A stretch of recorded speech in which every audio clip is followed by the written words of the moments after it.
किसान भाइयों, हमारे देश की महिलाएं हर क्षेत्र में बढ़ चढ़कर भाग ले रही हैं, तो हमारी बहनें खेती के कामों में कैसे पीछे रह सकती हैं। ये किसानों के साथ कंधे से कंधा मिलाकर खेतों में काम करती हैं, पशुपालन करती हैं और साथ ही साथ अपने परिवार का पालन पोषण भी करती हैं।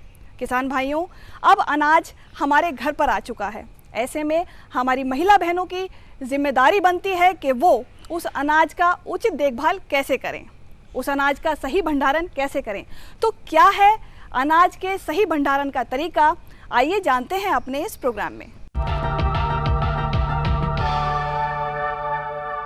घर से लेकर खेत तक और खेत से लेकर खलिहान तक महिलाएं अपनी भूमिका निभाती हैं अनाज की देखरेख में।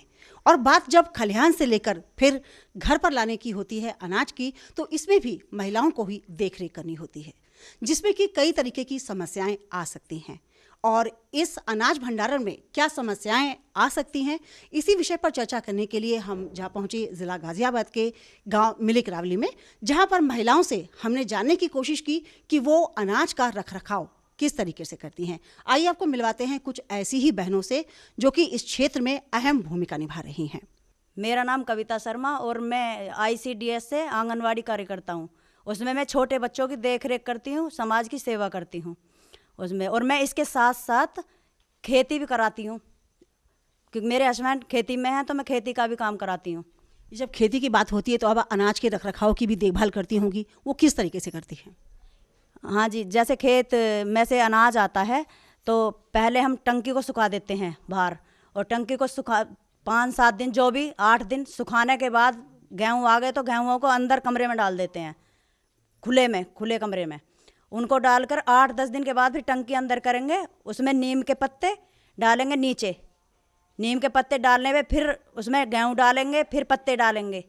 तो हम 3-4 बार पत्ते डालेंगे और ऐसे ही एक एक बोरी गेहूं की खोलते चले जाएंगे। उसमें ऊपर जाने पर, सबसे ऊपर जाने पे भी पत्ते लगाएंगे उस पर, और फिर टंकी का मुंह बंद कर देंगे उसमें। इससे अनाज सुरक्षित रहता है?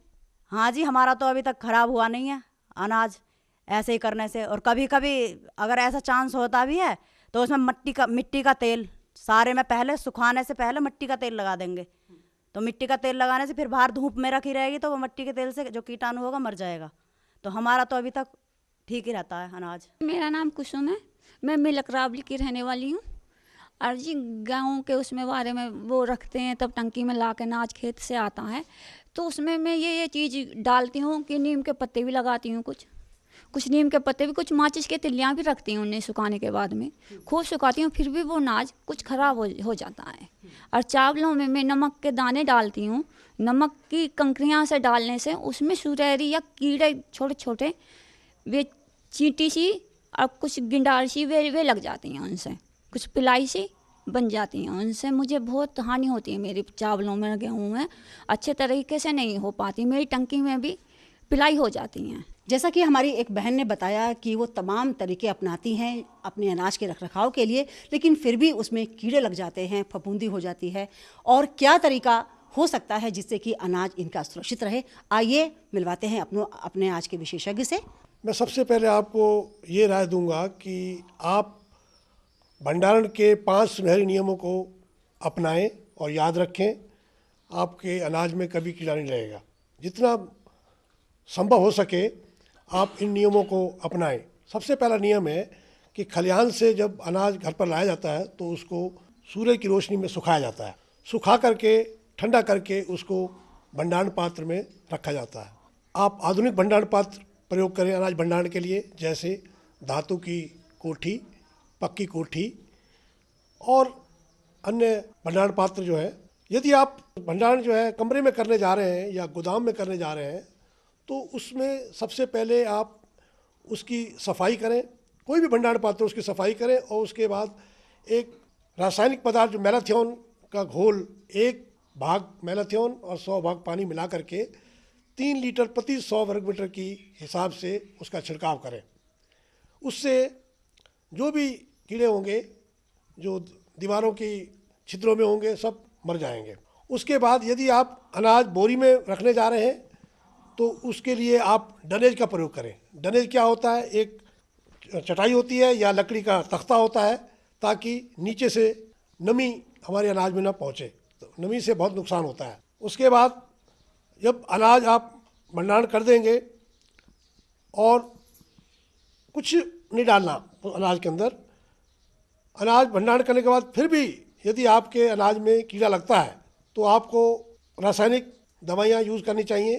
जैसे एल्युमिनियम फॉस्फाइड की दवा जो है 2 या 3 टेबलेट प्रति टन के हिसाब से केवल वायु रोधक भंडारण पात्र में ही लगाई जा सकती हैं, खाली बोरी में नहीं लगा सकती। धातु की टंकी या पक्की कोठी में आप एल्युमिनियम फॉस्फाइड 2 की टेबलेट 2 से 3 टेबलेट प्रति टन के हिसाब से लगा सकते हैं, जो कि मार्केट में उपलब्ध है, अवेलेबल है। अगर हमने अपना अनाज साफ करके नहीं रखा तब भी कीड़े लगने के वो चांसेस होते हैं। इसलिए ये हमारे नीम की पत्तियों का हम कर सकते हैं, लेकिन जो नमक की बात करी है वो नमक का तो वो तो पानी कभी कभी मॉइस्चर छोड़ता है, नमी छोड़ता है, और नमी से कीड़े आ जाते हैं। तो ऐसे नमक को यूज़ करना ठीक नहीं है। जैसे हमारा अनाज आया हुआ है तो अनाज में हम गांव की औरतें क्या करती हैं कि हम जो सुखाते हैं, टंकी को सुखाते हैं और नाज को भी धूप में रखते हैं और सुखा के और उसमें नीम के पत्ते, तिल्ली, मिट्टी का तेल, ये चीज़ इस्तेमाल करते हैं हम। तो जो है हम मतलब ये करके टंकी को बंद करके उसकी सावधानी से हम इनकी देखभाल करते हैं। देखते हैं बीच में कीड़े भी लग जाते हैं तो हम फिर के उन्हें धूप में सुखाते हैं और ढंग से उनकी फिर भी देखभाल करते हैं। और जैसे ये दाल है, चावल है, हमारे इनमें भी कीड़े लगते हैं तो इनमें हम क्या करते हैं कि इन्हें धूप में नहीं सुखाना चाहिए। चावलों को धूप में नहीं सुखाते हैं, उनमें जो थोड़ा नमक डाल देते हैं तो तब भी देखभाल उन्हें देख के काम करते हैं उनका। तिल्ली के बारे में जो बताया है वो हानिकारक है तिल्ली डालना, क्योंकि यदि उसका कोई मसाला हमारे ग्रेन में मिल जाएगा तो कंटेमिनेशन हो जाएगा, जिससे पॉइजनिंग हो जाने की चांसेस है। इसलिए वैज्ञानिक तरीकों में ये तिल्ली डालना ठीक नहीं है। दूसरा, जो नमक की बात करी है, नमक डालने में मैंने पहले बताया है कि नमक डालने से भी नमी ज़्यादा हो जाती है, उससे फिर अनाज में कीड़े लगने के चांसेस होते हैं। नमक भी ये बहुत बड़े पुराने पारंपरिक तरीकों के बारे में बात कर रही है बहन जी, तो मेरा विचार ये है कि इसमें ये ठीक नहीं है। जहाँ तक इन्होंने चावल का बहन जी ने बताया है कि चावल को धूप में नहीं सुखाना चाहिए, ये सही बात है। चावल को धूप में नहीं सुखाना चाहिए क्योंकि उसमें ब्रोकल्स ज़्यादा हो जाते हैं, टुकड़े ज़्यादा हो जाते हैं, और टुकड़ों से ज़्यादा होने से इन्फेस्टेशन के चांसेस ज़्यादा रहते हैं। जी, मेरा नाम निर्मल चौधरी, गांव मिलक रावली से। क्या नाम, इन्होंने सब बहनों ने बताया कि हम ऐसे करते हैं, लेकिन मतलब सभी फिर भी थोड़ा थोड़ा उस डिफेक्ट आ जाता है, उसमें गेहूं में, चावलों में, सब में आ जाता है। तो मैं ये चाहती हूँ कि उसकी मतलब किस तरह से देख रेख करी जाए जो कि उसमें नहीं आए। चावल हैं, चावल में ना तो कोई दवाई लगाई जा सकती है, ना ही उसमें कोई, तो मतलब उसमें फिर भी ना कपूर वगैरह, ये बता रहे थे कि कपूर रखा जाता है, कपूर से स्मेल हो जाती है। तो मैं ये पूछना चाहूँगी कि उसको मतलब कोई ना मतलब कि कोई भी मतलब रसायन पदार्थ उसमें ना डाल के उसको सुरक्षित कैसे रखा जा सकता है। मेरा नाम मुनेश देवी है, मैं मिलक रावली का रहने वाली हूँ। और मैं उड़दों के बारे में पूछना चाहती हूँ, जिनकी दाल बनती है, कि हम बीज के लिए रखते हैं, जैसे मन 10 धड़ी भी रख लेते हैं, बहुत बिकते हैं बीज में, उनमें कई बार सुखाते हैं और फिर भी ढोरा लग जाता है। वो ढोरा किस चीज़ से हटेगा, वो दवाई हमको बताओ आप, जो हम उसे बार बार ना सुखा पाएँ। हम चमासों में तो बारिश में तो बहुत ही जल्दी सुखाते हैं, फिर भी उनमें बहुत ज़्यादा ढोरा हो जाता है। वैसे हम उसमें राख वाख भी मिलाते हैं, फिर भी हो जाते हैं। मेरा नाम रेखा है। मैंने अपने घर में चावल रखे हुए हैं, वो लोहे के कनस्तर में रखे हुए हैं। तो पहले तो सही थे, लेकिन बाद में जैसे कम होते चले गए वो चावल ख़राब हो गए। मैंने बहुत साफ़ करा उन्हें, पर वो साफ़ नहीं है। कितनी भी दवाई लगा ली, इसमें ढोरे हैं, सुरसी हैं। तो मैं उन्हें साफ़ रखने के लिए, बचाने के लिए उनमें मतलब किस चीज़ का इस्तेमाल करूं, ये मैं डॉक्टर साहब से जानना चाहती हूँ। मेरा नाम मिथिलेश शर्मा है, मैं खेती बाड़ी करती हूँ। गेहूँ को खेत में से लाते हैं, फिर उन्हें सुखाते हैं, फिर टंकी पूंछ पाँच कर उन गेहूँ को 8 दिन के लिए ठंडा करते हैं, उन टंकी में भरते हैं। उनके नीचे ईंट जो वो ना आवे, नीचे सिला भी नहीं आवे, टैर रखते हैं बुग्गी का, बोरी रखते हैं, ऊंचाई पे उन्हें रखते हैं, उनके ऊपर फिर पल्ली बांधते हैं। अब जो नीम के पत्ते और माचिस स्यावती उनमें गेहूं में रख कर और टंकी बंद करके रख देते हैं। हमको सबसे पहले कीट निरोधी उपचार करना है ताकि कीट लगे नहीं। उसके लिए 2 रासायनिक पदार्थ हैं जो पहले मैंने बताया था आपको, मैलाथियोन, 1 भाग मैलाथियोन और 100 भाग पानी मिला करके उसका 3 लीटर प्रति 100 वर्ग मीटर के हिसाब से छिड़काव किया जाता है।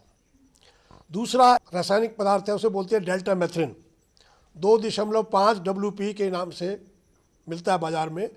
उसका 40 ग्राम 1 लीटर पानी में मिला करके उसका 100 वर्ग मीटर में छिड़काव किया जाता है और उसका छिड़काव केवल 3 महीने बाद फिर दोबारा करना पड़ता है।